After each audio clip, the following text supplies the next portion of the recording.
Good morning, viewers. Welcome to Consumer Shorthand classes.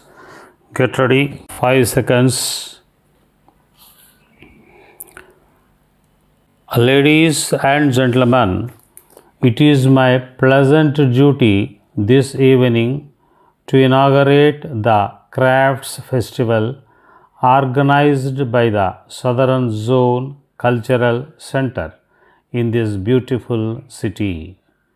I could not think of any better medium than art to strengthen the bonds of the people of different states. The appeal of art is universal with its language, movement, rhythm, and grace transcending all barriers of region, religion, caste, or any other. Its potential is very great. That is why the rulers of the past had taken care to encourage arts in all possible ways. We have long cherished our cultural heritage and our unity in diversity.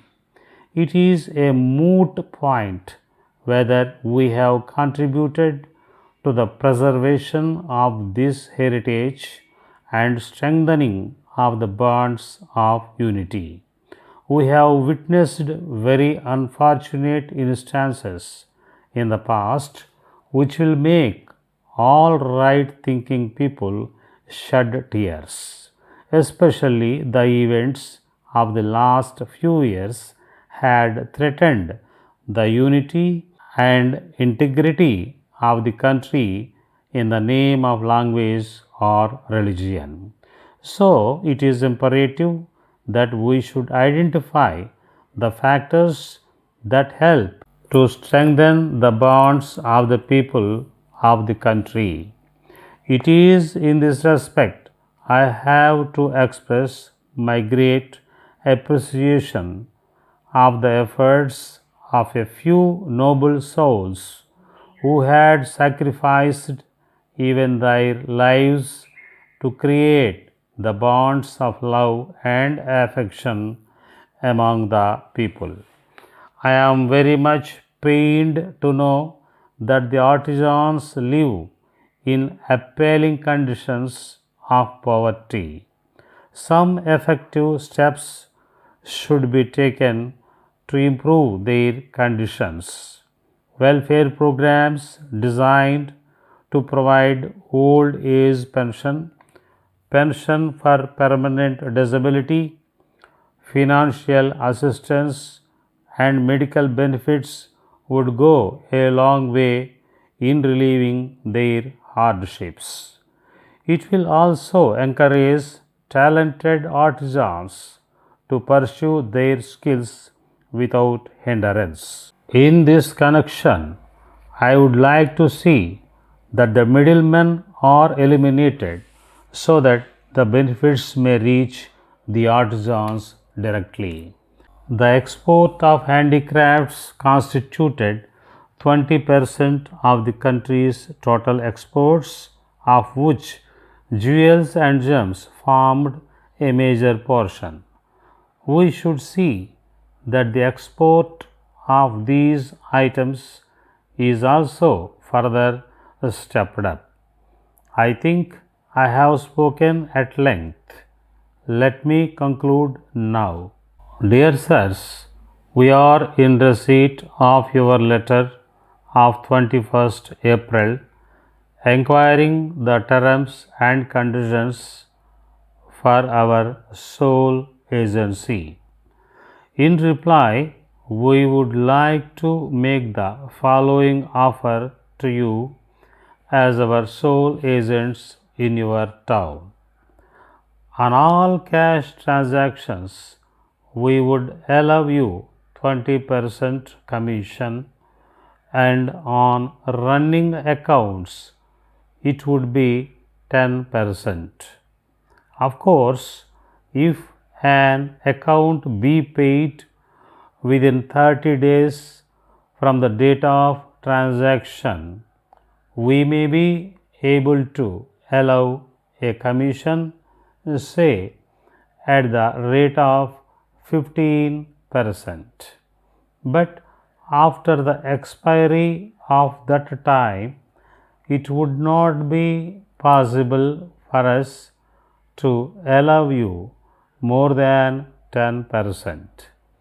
All goods will be sent direct to you in cases, and it should be checked up with our invoices. If you find that any mistakes have been committed as to the quantity or the quality of the materials received by you, kindly let us know as early as you possibly can.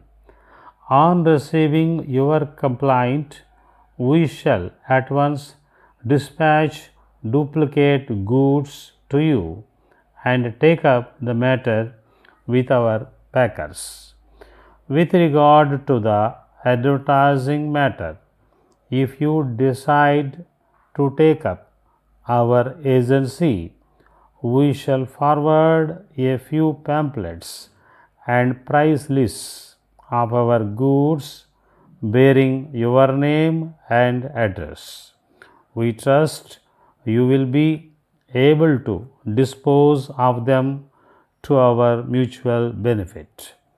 We shall also send you some show cards for displaying in your windows. In case the above details are not sufficient, please let us know at your earliest convenience. Hoping to hear from you early, yours faithfully. Hoping to hear from you early, yours faithfully. Dear Sir, we very much regret having to draw your attention to the fact that there has been a considerable reduction in the turnover of your branch during the last 3 years. The head office has received complaints from many of your customers, some of whom have already withdrawn their custom.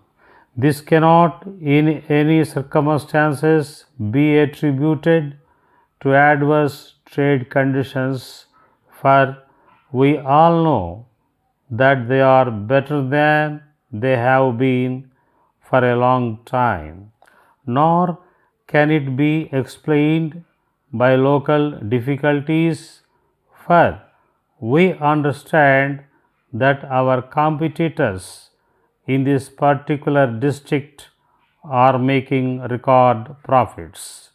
We are therefore forced to come to the conclusions that there must be a real foundation for the complaint we have recently received, and that the service given to customers is very much below the standard which they have every right to expect.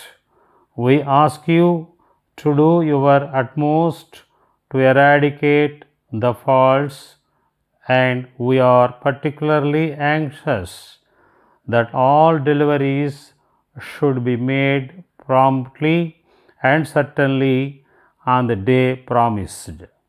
All delivery men must recognize that this company insists on courtesy to all customers, and we wish you to forward immediately to the head office any complaints that you may in this connection. Similarly, the office staff must show great care in receiving telephone messages, and they must see that all orders are attended promptly. All correspondence must be dealt with on the day of its arrival, and any undue delay must be reported immediately.